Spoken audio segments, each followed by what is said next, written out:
All right, guys, we have got our in-depth preview here for the Houston Texans. An interesting team who won a playoff game last year.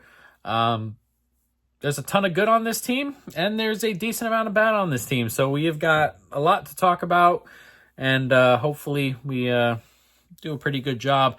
We're going to do what we normally do: coaching, roster, schedule, a bet we've made for the future, and hopefully we figure a couple things out as we go through here. But let's jump into it. We'll start with the head coach, D'Amico Ryans. Solid. I really like what he does on defense. His defensive stuff is excellent. Continues to be excellent. And at minimum, for me, a coach should be able to handle his side of the ball at least. And D'Amico Ryans does that. I'm not so sure if any of the other aspects of his, coaching are too great. The man stuff is pretty good. The fourth down stuff, so again, at minimum, he should be coaching the defense up. He does that. Again, gets them up to play, all that stuff. So solid coach there. Offensive coordinator, Nick Caley. This is a big one for me in particular. I thought Slowick was really bad, and I thought Slowick's inability to change how his offense was from the first year to the second year is a lot of the reason C.J. Stroud had a step back last year. The play calling was abysmal for the most part. The situations he put the offense in, abysmal for the most part. So Nick Caley comes in from the Rams. He's their pass coordinator, like that tree. So hopefully he can come in and be a good play caller. He does have some problems he's going to have to work around, so we'll see. But again, really like hopefully it's an upgrade, but one of those ones I look at and by default think probably upgrades. So we'll see there going forward, but let's jump on into the roster. Offense, quarterback, CJ Stroud. Backup is Davis Mills. Okay, backup, nothing spectacular. I think you'd like to upgrade that a little bit, maybe, but Davis Mills is not the worst backup in the league, and that's all you can really ask for in that position. If CJ Stroud gets hurt, it's probably season over, which, again, most teams are like that. Excuse my cat back there. Most teams are like that. If they lose their starter, you're probably screwed for the rest of the year, but Davis Mills can come in and win a couple games, I think, with this defense behind him. So we'll see. CJ Stroud, though, took a step back last year, as we talked about. I like CJ Stroud. I like the tools he has. I think a lot of what happened to him last year was him regressing on third down, obviously, but also the play calling, the offensive line. I thought a lot of it was there. And again, no excuses necessarily, because Stroud himself did regress, and a lot of the things he did was not that great. But also, every freaking drive had a run up the middle, 3rd and 7, Stroud save us. Like, it was 2 years. It's been 2 years of that. And, when he has Nico Collins and he has someone who can help bail the offense out, it looks good. And he can do it. If he doesn't have like a Nico Collins and he's hurt, it's more of a struggle, which makes complete sense. At some stage, if you continue to have 3rd and 7s and you can't run the ball, this is just what's going to happen to any quarterback. And again, he can do it with a Nico Collins who's available and a Dalton Schultz who's available. But if he's not throwing to anybody, then it's just Stroud save us on 3rd and 7 every time. And it's difficult. This is the NFL. 3rd and 7s are difficult to convert as it is. When you don't have a good offensive line, you got no pass catchers, and you're kind of just leaving it on the quarterback from a bad play caller. To me, you're bound to regress, especially considering how well it went the first year. It overperformed year 1 and, fell apart year 2, which we'll see how CJ Stroud gets on this year. But, I think a lot of last year's regression was just overperforming year 1 and falling back down to earth year 2 in some pretty negative situations caused by a lot of things outside of his control. And again, it's not to say C.J. Stroud didn't regress, and none of it's on C.J. Stroud, because those things did happen. But I think there's a world where his sophomore slump, you want to call it, is explainable by a decent amount of outside factors. So we'll see here.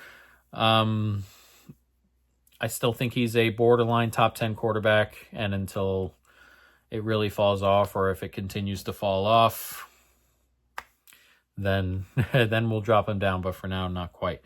Running back is a problem all of a sudden. Joe Mixon is out. He had a decent year last year. Joe Mixon's not a guy like I love necessarily. He's not a running back that I've ever liked a bunch. He got a lot of volume, and he's their best running back by margin. But I also think he's kind of replaceable. So, excuse me, we'll see what happens there. The stuff I hear out of the people I trust normally, there's a lot of like really worrying stuff about Mixon. He may not play this year. There's some stuff floating around. He may not play again, with some of that stuff that's happened into his foot there. So we'll see if he comes back. But assuming he doesn't, the starter was probably going to be Nick Chubb, who's had a really great career, but he's also off some really tough injuries.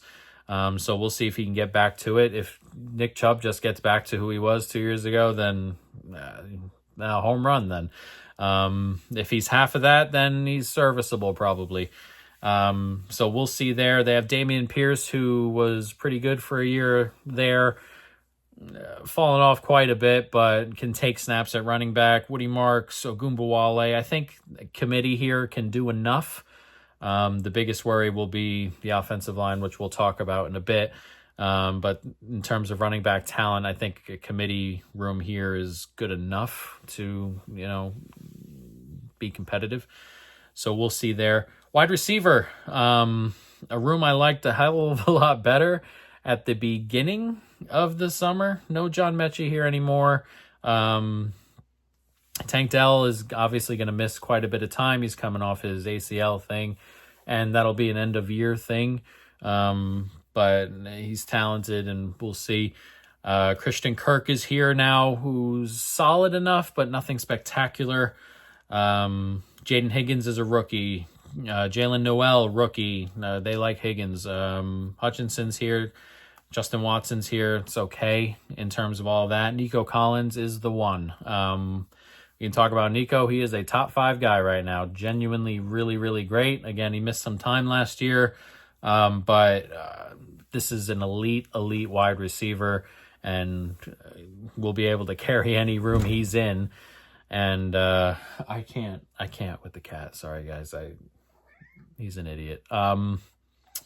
So as a ton of talent with Nico Collins. After it, not so much. You're hoping Higgins or Noel really steps up. If one of them can step up into that 3 and be a genuine 3 wide receiver, it's a decent room. You're just looking for depth pieces and for Nico Collins to stay healthy and be that top 5 guy, which is very much capable of doing. Tight end, Dalton Schultz is the big one here, and someone who, looking at the wide receiver room, should get a lot of work as long as he's healthy. He should be getting targets, getting passes, getting a whole lot of stuff run through him, assuming what we know about the wide receivers there. I expect him to have a pretty big year. Again, assuming health. He's talented. He's big. He's got all the tools. He's had a good career. He's going to get his touches, and he's a good player. Cade Stover behind him, solid-ish. That's fine. That's all you're looking for there. Brevin Jordan's going to miss the year. Irv Smith's going to miss the year, which kind of sucks. Those are guys who are talented and have the tools, and you're hoping to eventually work one of them into a really good tight end.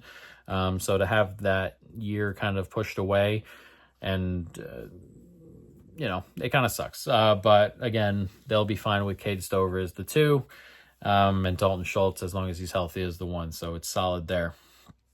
Offensive line. This is the worst group in the NFL by margin. by margin. It's like, you ever see those people online and you see the rankings and we have it ranked at 32 and it's like, oh, 32, you can't get worse than 32. It can get a hell of a lot worse because this is way worse than a normal 32 rank. This is a really, really bad offensive line. The worst offensive line I've looked at in a really long while. The best performer, Titus Howard, maybe. He's like the 40th best guard in the league.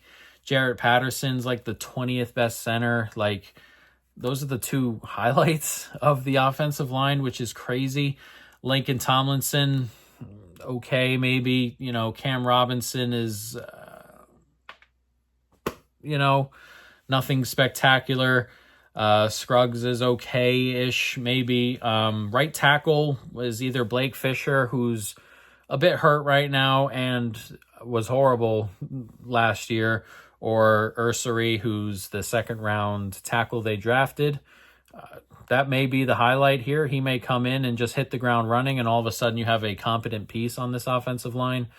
But in all reality, you're looking at a pretty bad unit. They lose Tunsil, obviously, over the summer there, so even the one shred of talent that was on here last year is no longer here. So you're looking at a really, really bad unit. Really bad unit, like really bad. And it's one of those things, too, where there's not a lot to look at in terms of upside. These guys have been around a while. Again, outside of the right tackle, if he starts Ursary, there's no growth here probably. You're looking at like a top-end outcome of 26th in the league if everybody hits their ceiling. So it's a really bad unit and could be potentially problematic. Obviously, CJ Stroud struggled last year behind this unit. The running backs aren't great. A bit of a committee here with a bunch of, I don't want to say misfits, but, misfits, just a bunch of guys. And they're going to be running behind this line. Problematic. New offensive coordinator is going to be working behind the worst line in the league. Problematic. Is it going to give time for the wide receivers to get open? Is it going to give time for Stroud to get set? Is it going to give time for anything to happen here? That is a gigantic question, and most of the time the answer is probably no, which makes running the offense really difficult. So we'll see how this goes. Again, it's a really bad unit. This is the worst I've talked about any unit in any of our previews, I feel like.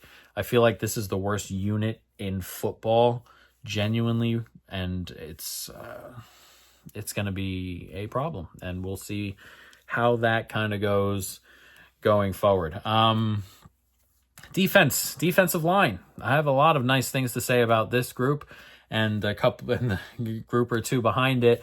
Defensive line, elite. The edge group is unbelievably good. Daniil Hunter, first in pass rush win rate last year. Anderson, 7th. These are two really, really, really good edge rushers. The team as a whole was number 1 in pass rush win rate last year, and it's the same group. 2nd in run stop win rate. Just a genuinely really great offense or defensive line. And again, you have 2 elite edge rushers on the line. You got Derek Barnett as a cover guy who's talented and good. Still a solid edge rusher there, so you can rotate a little bit. What else do we say about the edge group? Interiors, kind of where things bring the defensive line back just a little bit. Mario Edwards, Sheldon Rankins, they're okay. They're playing against or with crazy good players, so they don't have to be elite.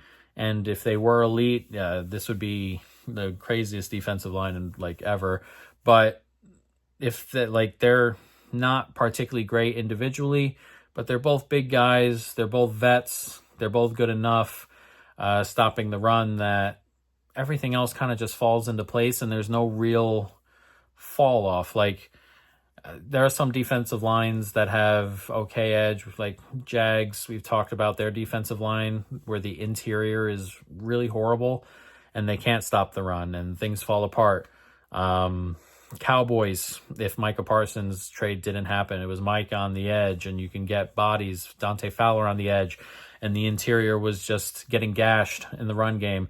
Like, this interior doesn't get gashed in the run game, and that's such a huge, huge step, because they don't need to be elite pass rushers. They just need to take up space and prevent the quarterback from leaving the pocket while the edge rushers do all the work, which is what happens here, and it's good enough.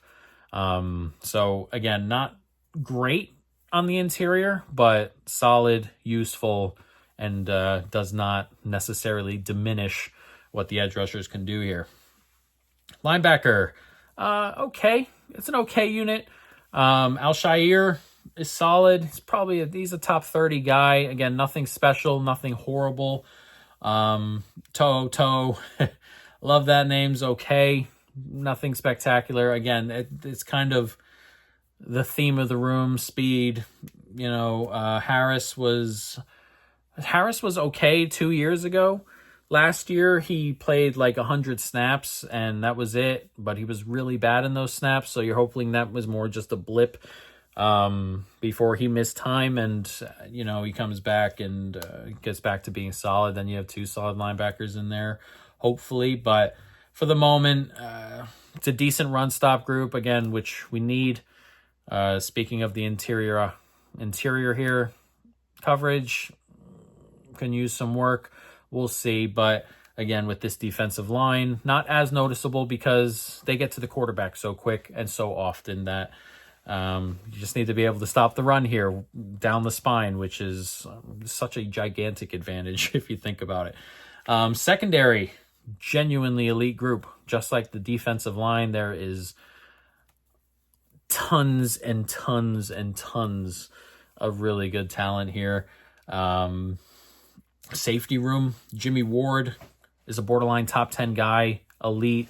They bring in Gardner Johnson, who's a top 15, 20 guy. Keeps bouncing around, but a really solid safety, and you're looking at two really good safeties there. Corner, Stingley, top 5 guy, genuinely really great. Petrie, Lassiter, both played like top 20 guys last year. Everyone in this group that is starting day one is someone who played like a top 20 guy last year at their position, which is something that does not happen. I don't think we've said anything close to that, like anywhere along the line. This group gets knocked for its depth just a little bit, but like the corner depth is, Bryant's okay, but the corner depth's not great. But again, the top line is genuinely really great, and we'll see if they can keep it up this year. It should be noted, and this doesn't get said a lot, like in the mainstream here. Defense is something that does not stay solid in terms of this is the number one defense in the league. Same team coming back, number one defense again. That stuff does not happen on the defensive side in the NFL. Rarely ever.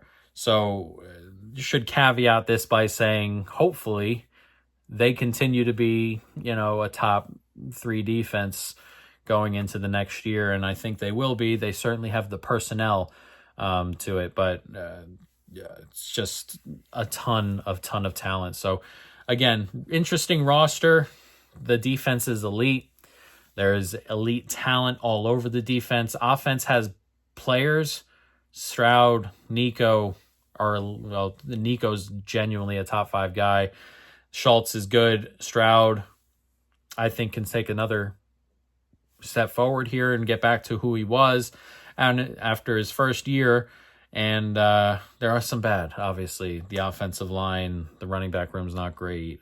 The rest of the wide receiver room's not great. So there is some bad here, and it's bad in bad spots. The offensive line being that bad is huge. So we'll see what happens there. But we like the rest of the team, and the defense in particular.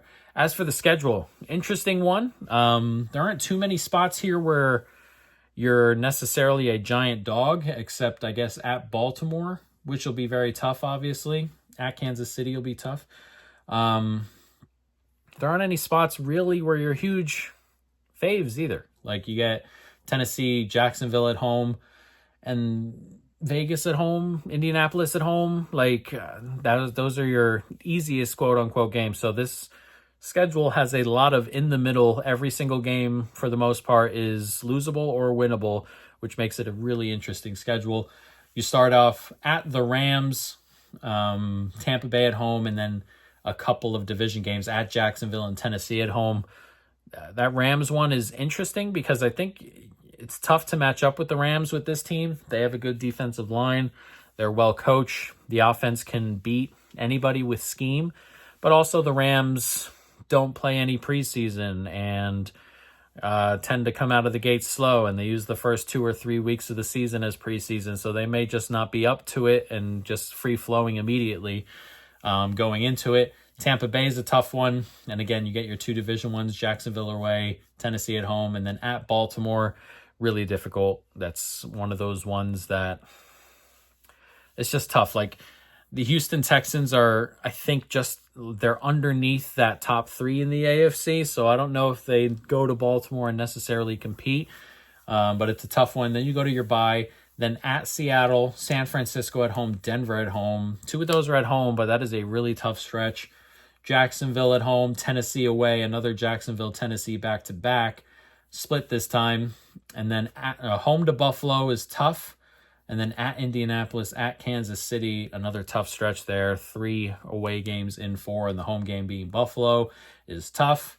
Arizona, Las Vegas, and then at the Chargers, and then home to Indianapolis. So 4 out of the last 4 are winnable, but 3 out of the last 4 are at home. So if there is a playoff push or a division push or whatever it may be, whatever you're pushing for at the end of the season, there are 4 winnable games there. So it's an interesting run, and we have a bet based on this schedule. Texans to have exactly two wins, not 2+, exactly 2 wins after 5 weeks at plus 215. That is a $1.75 bet for us. 3 wins is favored here. I think 2 wins should be favored, which is why we bet a little bit of 2. It's a pretty tough start. Again, at the Rams is difficult, more up in the air, but difficult. You get at Baltimore in there, I'm just going to consider a loss. And then, like, if you lose to both of them and you're winning 2 out of the next 3, Tampa at home, away to Jacksonville, Tennessee at home, I think that's a pretty likely outcome, assuming losses on the front end and back end. Again, don't assume losses, but like 2 seems more favorable than 3 here. So we've bet exactly 2 at a nice plus number.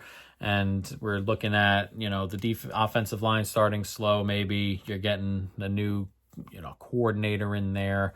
So there may be a growing pain or 2 early on. My thought process here is that you beat the Jags, you beat the Titans like you're supposed to, and you lose the other 3 like you're supposed to. So we'll see how it goes. That's our bet. Those are the Houston Texans. Really interesting football team.